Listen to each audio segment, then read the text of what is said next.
Hello everyone, you are just joining in a literary heaven, the literary nook by Fanny. Let's start our today's topic, but before going further, don't forget to subscribe my channel, like the videos and share. So previously Romantic Age was discussed and the writers of the Romantic Age, and now I'm gonna discuss about the prose writers of the Romantic Age. So though the Romantic period specialized in poetry, there also appeared a few prose writers like Lamb, Hazlitt and De Quincey who ranked very high.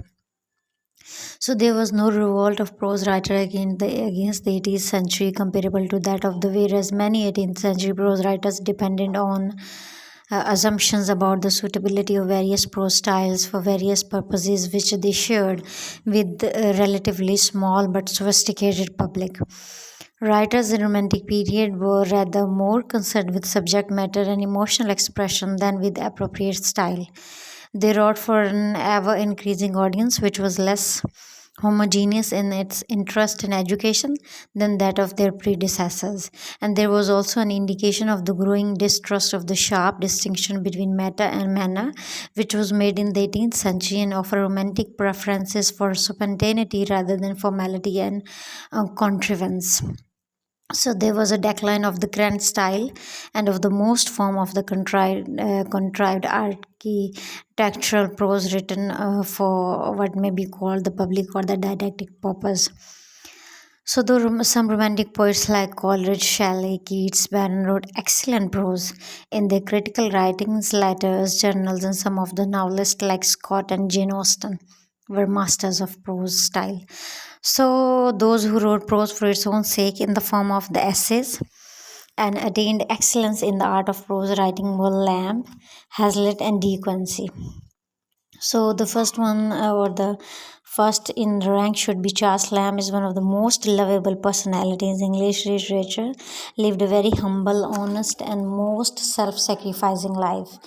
Never married but devoted himself to the care of his sister Mary, Tangier, his senior, who was subject to mental fits, and one of which she had fatally wounded her mother. In his essays of Iliad and Last Essays, in which is revealed his own personality, he talks about intimately the readers about himself, his quaint whims, experiences, cheerful and heroic struggle which he made against the misfortunes. Lamb belongs to the category of the intimate and the self-revealing essayist, of whom Montaigne is the original and the Cowley is the first exponent in England. To the informity of the Cowley, he adds the solemn confessional manner of Sir Thomas Browne, and he writes always in a gentle, humorous way about the sentiments and the trifles of every day. The sentimental, smiling figure of Elia in his essay is only a cloak with which Lamb hides himself from the world, though in his essays he plays with the triviality, as Walter Peter has said. We know that beneath this blithe surface there is something of the domestic horror, of the beautiful heroism and devotedness too, of the old Greek tragedy. The style of Lamb is described as quaint because it has the strangeness which we associated with something old fashioned. One can easily trace in his English the limitations of 16th and 17th century writers he most loved: Milton, Sir Thomas Browne, Fuller, Burton, Isaac Walton. According to the subject he's treating, he makes use of the rhythmics, vocabularies of these writers. That is why in every essay, Lamb's style changes, and this is the secret of the charm of his style.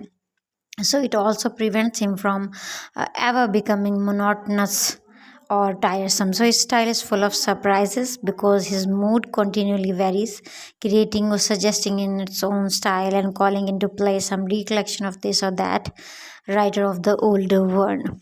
So the most lovable of all English essayists, and in his hand the essay reached its perfection, is definitely Charles Lamb.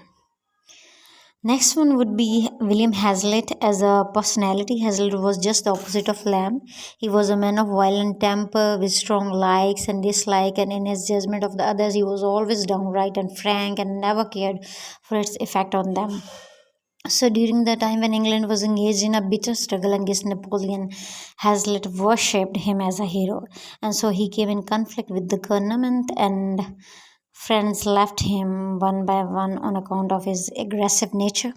and at the time of his death, only Lamb stood by him. So Hazlitt wrote many volumes of essays, of which the most effective is The Spirit of the Age.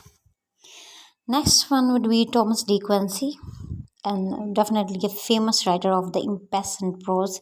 He shared the reaction of his day against the sway classicism of the 18th century, preferring rather than the ornate manner of Jeremy Taylor, Sir Thomas Browne, and their contemporaries. So the speciality of his style consists in describing incidents of purely personal interest in language, suited to the magnitude as they appear in the eyes of the writer. So, his style, which combines the best elements of the prose and the poetry, in fact, his prose works, are more imaginative and melodious than many poetical writers. He was a highly intellectual writer, and interests were very wide. Mostly, he wrote in the form of articles, journals, dealt with all sorts of subjects about himself, his friends, life in general, art, literature, philosophy, religion, etc. Of his autobiographical sketches, best known is his Confession of an English Opium Eater, in which he has given us, in a most interesting manner, glimpses of his own life. Under the influence of opium, he wrote fine biographies of a number of classical, historical, literary personages. So, in all his writings, De Quincey asserts his personal point of view, and he is a man of strong prejudice, likes and dislike, and often gives undue emphasis on certain points. The result is that we cannot rely on his judgments entirely, but there is no doubt that his approach is always original, brilliant, which straightway captures the attention of the reader. Moreover, splendor of his poetic prose, which is elaborate and sonorous in its effect, casts its own special spell, and the result is that De Quincey is still one of the most fascinating prose writers of England. That was all for today. Hope you enjoyed the video. Stay connected for more. Me, Fairy, signing out from the Literary Notebook.